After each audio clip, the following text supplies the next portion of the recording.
Parow, north of Cape Town, a haven for families with children.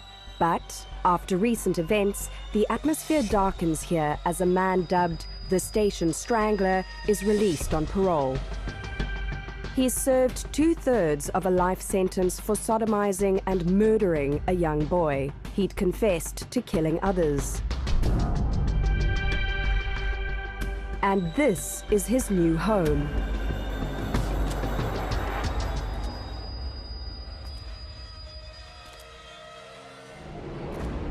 Norman Simons went from prison to Parow on parole a month ago. Some residents say he did the crime and served his time, but others fear for the safety of their children. My first investigation was, where is he going to be? That was for me a concern. People were up in arms. People were afraid. We want to know this, we want to know that.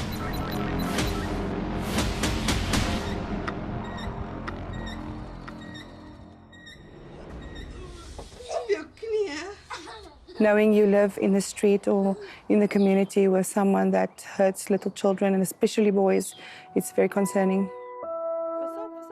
For grade 1 teacher 𝗀𝗂𝗏𝗃𝗃, the fear is real. I have to stress and I have to worry about where is this person staying, where is my children going to get into contact with them. So it's alarming. Have there been talks in social circles or even in your professional circles around Simon's release into Parow? Yes, parents are very worried. We do not know what this person looks like and they can't share any information or pictures about him. 𝗀𝗏𝗏𝗃𝗏 is a single parent. Let's go in. Your 2 sons, does that weigh on your mind when you think about Norman Simons being in Parow? Yeah, my sons is my priority in life. So that is a great concern for me as a parent, not knowing how his face look at this time. And the government says he gets 4 hours outdoors to look for work or whatever. It takes 10 minutes to kidnap a child. The Station Strangler's reign of terror swept the Cape Flats and surrounds in the late 80s and early 90s. The bodies of 22 young boys discovered in shallow graves.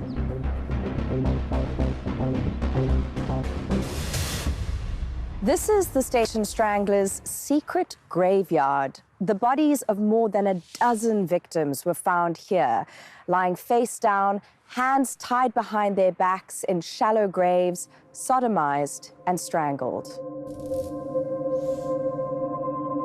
Not knowing when the next murder is going to take place, not knowing who's going to be the next victim, and knowing that local children disappeared and they were murdered and raped. Norman Jantjies, at the time a young activist, joined in the search for missing boys. He'd attended Simon's adult 𝗀𝗃𝗏𝗃𝗏 classes. He was very popular amongst his learners as such. He was regarded as a very good teacher, likable guy. Norman Simons was a teacher here at Alpine Primary School in Beacon Valley on the Cape Flats. He was said to be quiet, unassuming, and a seemingly upstanding member of this community. It's said he knew how to engage and befriend children who surrounded him at school. It was in the coastal town of Strand, not far from the Cape Flats, that he encountered his young victim called Elroy van Rooyen. The 10-year-old lived with his grandmother. His aunt Florence Galant, who'd read about the so-called Station Strangler in the news, warned children to be wary of strangers. Ek het hulle net gaan waarsku dat hulle moet versigtig wees waar hulle loop. Hulle klim nie enige mense karandai nie, want hy's 'n man wat kinders vang en kinders doodmaak. En spesifiek Elroy sê vir my, Matiti, daai man gaan nie vir my in die hande kry nie. On a fateful afternoon, Elroy and his cousin 𝗀𝗏𝗏𝗀𝗏 were pushing trolleys for pocket money at a local mall. They were approached by a stranger who asked them to carry boxes to a nearby station for a tip. Remembering the warnings, 𝗀𝗏𝗏𝗀𝗏 turned around, but Elroy didn't. He boarded the train with the man and vanished. Granny Louise was beside herself. Ek wou ry nou was. Elroy wat dan van hom gehoor. Toe sal hy nou uitkom met die sak patats. En toe besluit ek, nee, ek gaan nie saam met die man met die trein nie. Ek het gedink hy is musiek op die stasie. 10 days later, Elroy's decomposing body was found in a veld close to a station, in the pocket of his blue tracksuit pants, his favorite toy, a spinning top. The Station Strangler lured victims from train stations and game arcades to their death. A handwritten note found in the trouser pocket of one of the boys read, "One more to come." There was no evidence on Elroy's body linking him to his killer. Someone who'd seen a man with 2 boys on the day of Elroy's disappearance helped the police compile an identikit. It later appeared in the papers. It matched the appearance of the teacher, Norman Simons, who was arrested on charges of murder and sodomy. What was your reaction when you found out that he'd been charged? I was obviously shocked, but I also understood, and it made perfect sense. He had the personality, he got along well with kids.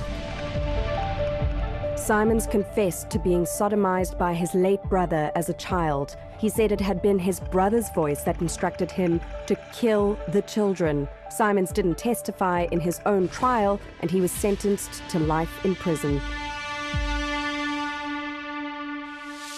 Most serial murderers will have a preferred victimology. Of course, if you are a pedophile and you want to rape and murder, you're going to be focusing on children. Forensic psychologist Dr. 𝗀𝗵𝗶𝘀𝗁 and his team reopened the case in 2010. But DNA technology wasn't yet able to link Simons to the bodies of the other murdered children. What would be the differences between the kind of evidence available to investigators and the police in the 90s versus now? Now we're able to obtain DNA from a light touch on a door handle, fleeting contact. So the ability to get better DNA from smaller samples and less perfect samples is definitely improved with time. Pressure to reopen the case has mounted since Simon's release, and a task team has now been assembled. In the interim, Deputy Provincial Commissioner for Crime Detection, 𝗀𝗵𝗶𝘀𝗁, says the police aren't letting down their guard. Taking into account that the anger of the people when he was released, so it became very important for government to ensure that also he is protected. He is under 24-hour arrest and he is monitored closely by correctional service. It's a necessary reassurance. In South Africa, a staggering 90% of those released from prison commit further crime, and sex offenders are high on the list. Sex offenders, child molesters are the highest reoffenders amongst the prison community. It's very difficult to change someone's sexual interests. Yet, astonishingly, the Justice Department told us the government's database of sex offenders is not available to the public. That's cause for concern in Parow. While Simons is subject to strict parole conditions, he's allowed 8 contact visits a month. By agreement, 𝗀𝗁𝗃 Smith from Parow's Neighborhood Watch has to be informed of Simon's whereabouts. What about a provision for him to go out and look for work? If he does go out to look for work, he will have a caregiver with him constantly. I don't know how that would work if he did find gainful employment, but let's face it, the guy's done 28 years, so as far as the justice system is concerned, he's done his time. Back in the Strand, Granny holds a special place in her heart for little Elroy. As partykeer wanneer ek so alleen is in nag, kry ek gedagte van nou sy nou nog ook met die geweet so hy ook seker kan skade toe sy anders. En getroud gewees het. Maar so, hy is nou weg wat paad op die eiland. Want hy is nie meer by ons nie.